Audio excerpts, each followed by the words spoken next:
Hello, this is our team and we're excited to present to you the CQ assessment and what it will mean for your company. My name is Megan. I'm Sharon. I'm Luke. I'm Blake. And I'm Natalie, and today we're going to be talking about how the Cultural Intelligence, or CQ assessment, and its deployment across the supply chain firm presented in this case will impact individual team members and teams throughout the firm. How about we first start off with a brief overview of what the CQ assessment actually is? Yeah, sounds great. The CQ assessment asks a range of questions to determine where you fall in 4 different categories of cultural intelligence. These categories are drive, knowledge, strategy, and action. Upon taking this assessment, you're given a percentile of where you lie within each of these categories. Throughout the assessment, you're asked questions on your motivations, interactions, and your understanding of cultural differences, the ways in which you might use your knowledge of these differences in certain situations, and where you would actually take action on them. It's important while taking the assessment to stay aware of the potential biases that can come up.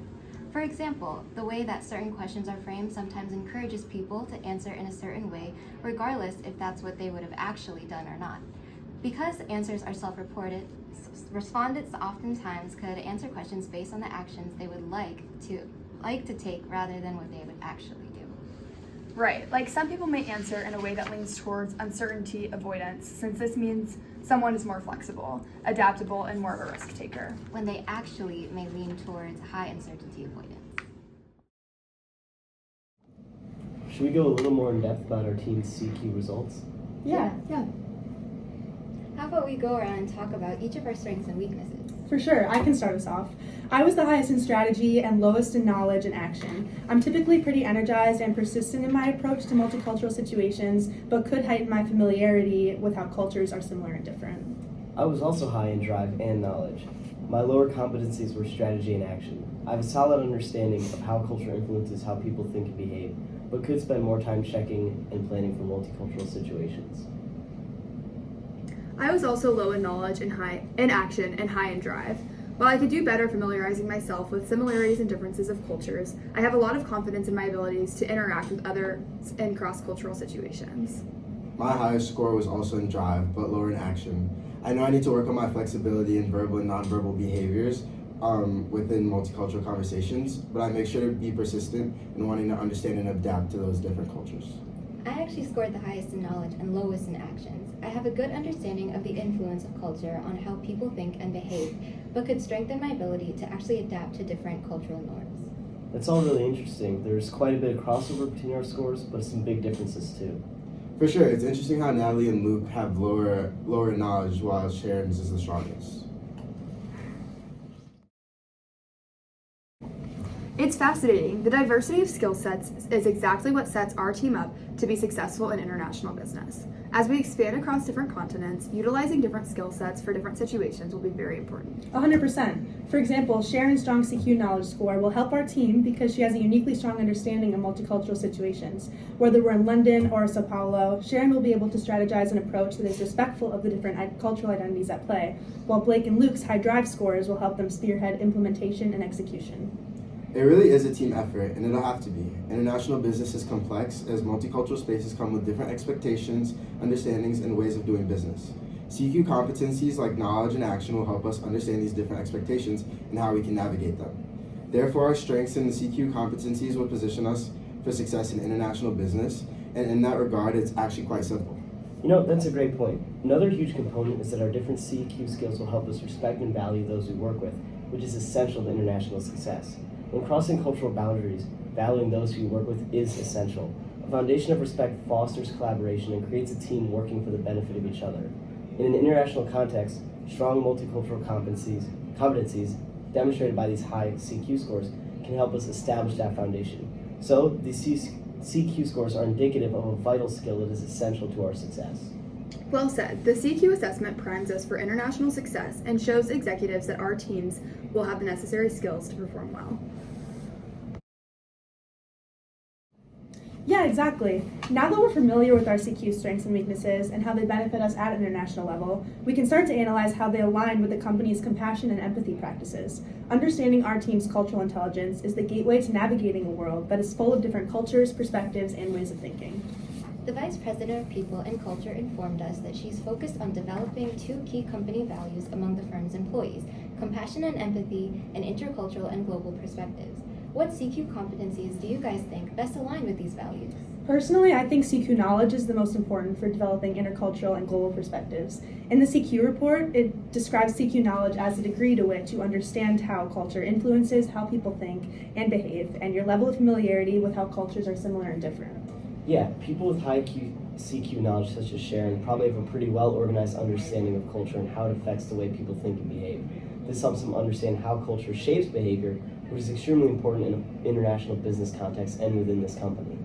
For sure. I read a study done by Rutgers University the other day that found that human behavior is strongly influenced by content-related bias in favor of culture traits that help us coordinate our social behaviors.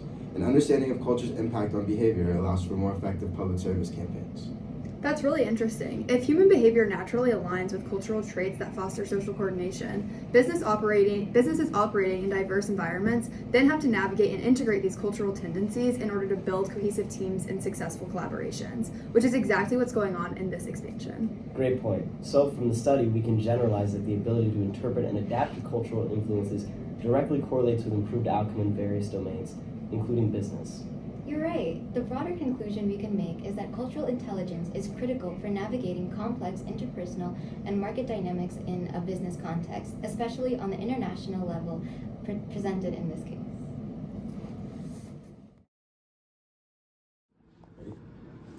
In a place like Mumbai, there's no doubt you would run into many people with different backgrounds and cultures than in, say, the New York location. Interaction will require not only outward awareness, but a constant self-reflection of how your own biases collide with what you see and hear.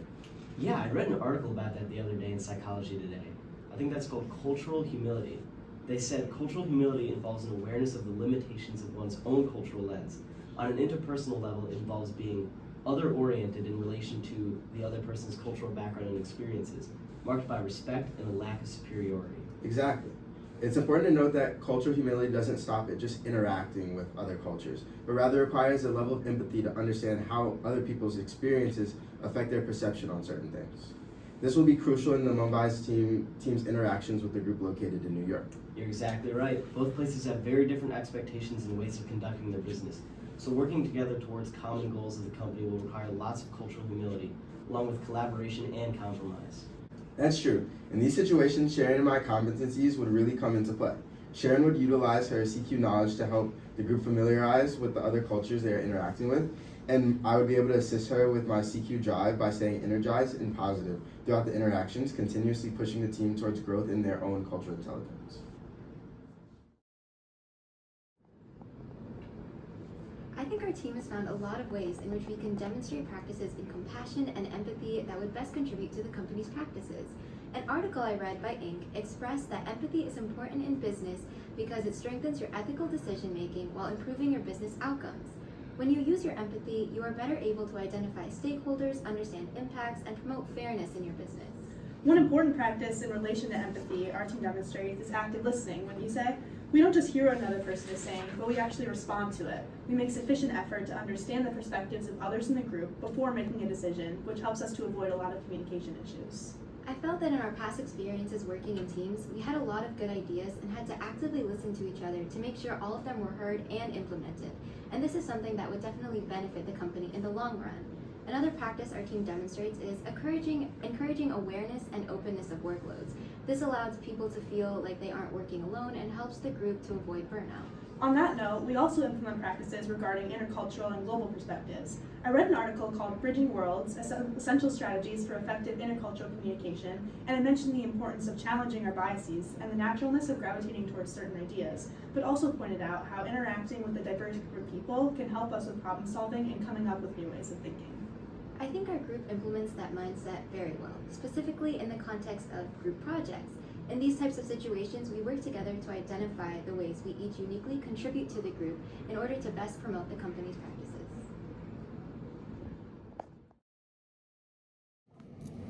In general, I think strategy is an important competency to have when working towards better company composition, compassion, and empathy.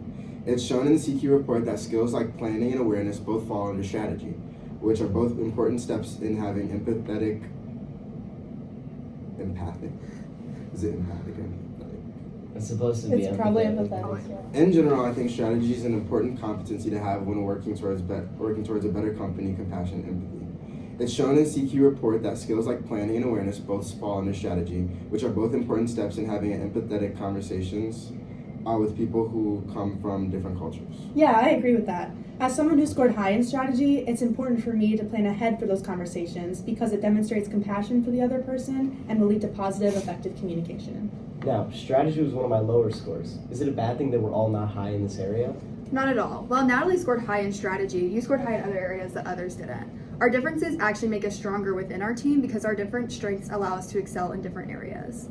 It's a good point. Understanding our own CQ, though not the same as everyone else on the team, can help lead us to adjusting our own behavior and communication styles to suit different cultural contexts, which is important because our ultimate goal is to build relationships that transcend cultural barriers. And this can be done even more if we have different people with different strengths working together for one goal. Yeah, I feel like even if you don't have the highest CQ knowledge, it's okay as long as you're putting in the effort to learn. I might be a little biased though because my biggest strength was CQ drive. Me too. I think it's important to realize that these scores aren't all definitive. They are constantly evolving and changing as we have more experiences and meet people from all across the world. In summary, the CQ assessment has provided us with valuable insights into our individual and team dynamics, highlighting how our strengths and weaknesses complement one another. Yeah, the CQ assessment measures competencies across 4 key areas: drive, knowledge, strategy, and action, allowing us to understand how we approach and navigate multicultural situations. For example, while Sharon's strength in CQ knowledge equips her to strategize in culturally diverse environments, Blake's CQ drive ensures persistence and adaptability, making him instrumental in maintaining our momentum.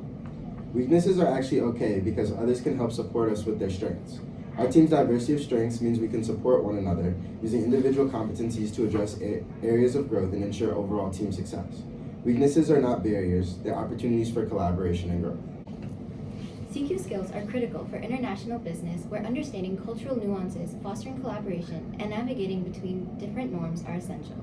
Whether it's in a Mumbai office or a New York boardroom, CQ helps us connect with colleagues and clients, respect diverse perspectives, and build bridges across cultures. Importantly, our strengths align with the company's values of compassion, empathy, and fostering intercultural and global perspectives. By embracing these values and leveraging our CQ competencies, we position ourselves as a team ready to contribute meaningfully to the firm's vision and growth. In conclusion, the CQ assessment not only prepares us for success in international business, but also demonstrates our alignment with the firm's values and goals. It's a vital tool for building relationships, solving problems, and thriving in an increasingly globalized world. Thank you.